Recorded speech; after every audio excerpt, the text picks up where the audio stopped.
है सारा जमाना, प्रभु हमको भी तारो। तारा है सारा जमाना, प्रभु हमको भी तारो। मीरा को तारा प्रभु हमको भी तारो। मीरा को तारा प्रभु हमको भी तारो। पेड़ों का करके बहाना, प्रभु हमको भी तारो। गुरुमुखों, जब पंचम महाप्रभु जी राज सिंहासन पर विराजमान थे, उस समय श्री आनंदपुर की एक पूजनीय बाई जी ने ये भजन बोला।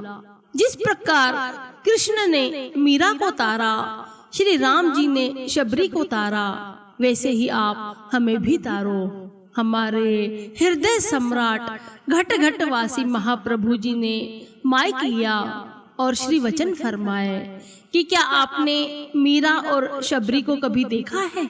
जी स्वामी जी, नहीं देखा है। तब महाप्रभु जी ने फरमाया कि आप इस प्रकार भजन को बोलो। साहेब चंद को तारा प्रभु हमको भी तारो। साहेब चंद को तारा प्रभु हमको भी तारो। भक्ति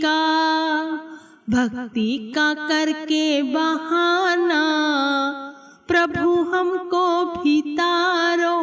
भक्ति का करके बहाना, प्रभु हमको भी तारो। तारा है सारा जमाना, प्रभु हमको भी तारो।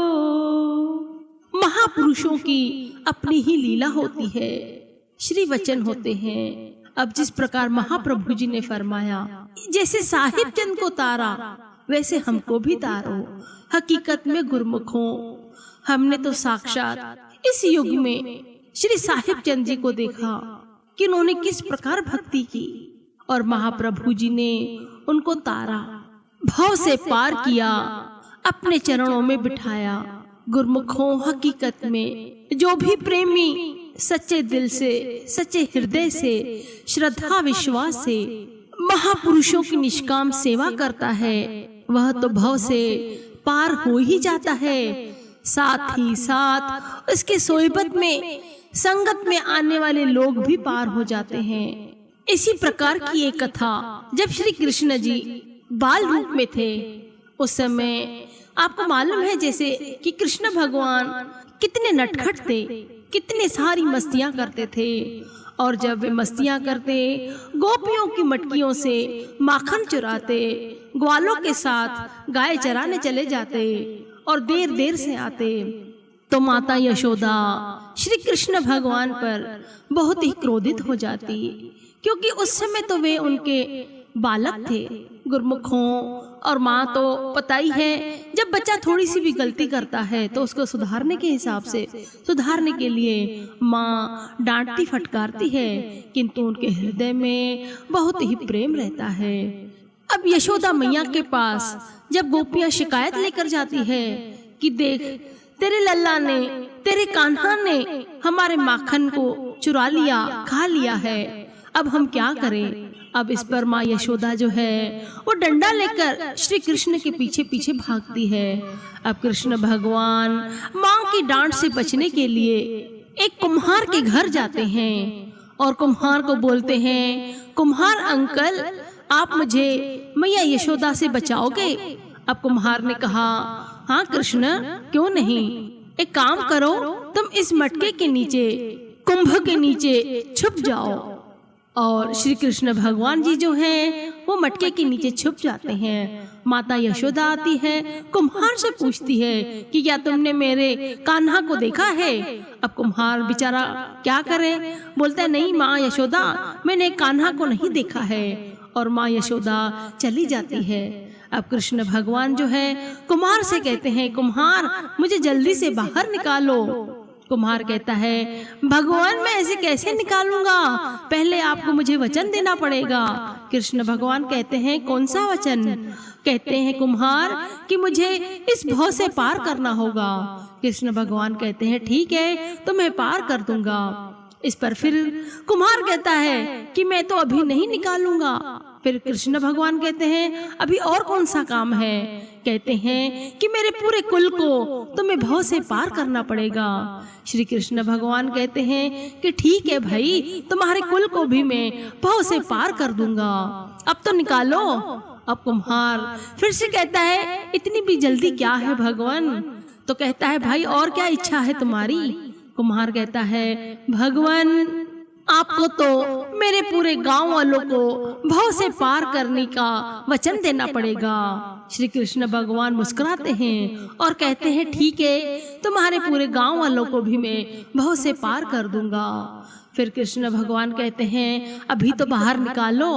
अब उसके बाद कुम्हार जो है हर प्रकार से वचन लेता है सबको भव से पार कराने के लिए। और श्री कृष्ण भगवान जी आशीर्वाद देते हैं, वचन देते हैं कि ठीक है कुम्हार, मैं तुम्हारे समस्त परिवार, कुल, गांव वालों, शहर वालों, देश वालों को सबको पार कर दूंगा, अब तो प्रसन्न हो। कुम्हार चरण वंदना करता है, श्री कृष्ण भगवान जी के चरणों में मत्था टेकता है और कहता है जी भगवान आपका अनंत अनंत उपकार। हकीकत में गुरमुखों, एक जीव जब भक्ति करता है तो कई कुल तार देता है और उसके साथ साथ गांव वाले, शहर वाले भी। और वो जीव प्रेमी जहाँ जहाँ जाता है, जिन जिन के संग में जाता है, वो प्रेमी भी उनके साथ रह के तर जाते हैं। हमारे श्री गुरु महाराज जी की तो हम गुरुमुखों पर अनंत अनंत कृपाएं हैं। हमेशा ही वे अपने प्रेमियों पर अपनी रहमतें बरसाते रहते हैं, आशीर्वाद देते रहते हैं। गुरुमुखों हकीकत भी जो भी प्रेमी भक्ति करता है, महापुरुषों की आज्ञा में चलता है, तो श्री गुरु महाराज जी भी उनके समस्त घर परिवार का जिम्मा उठाते हैं, कुल का जिम्मा उठाते हैं और उन्हें पार कर देते हैं।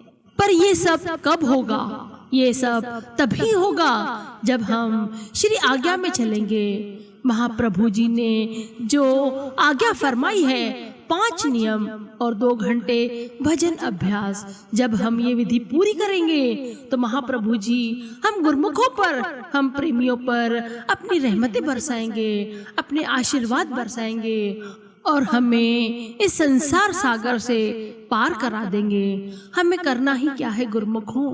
केवल और केवल निष्काम सेवा, महाप्रभु जी के श्री चरणों में, श्री दरबार की निष्काम सेवा, बिना स्वार्थ के कोई भी मनोकामना नहीं लेकर जाना।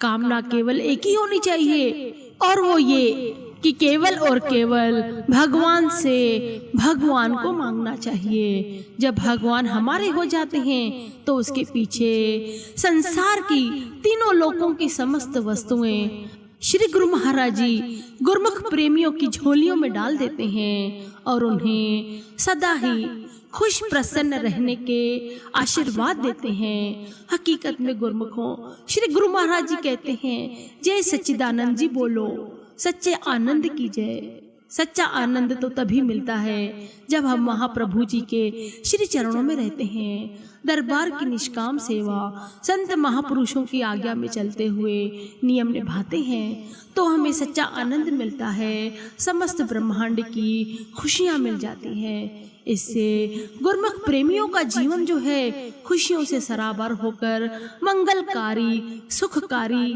बनता जाता है। बोलो जयकारा, बोल मेरे श्री गुरु महाराज की जय।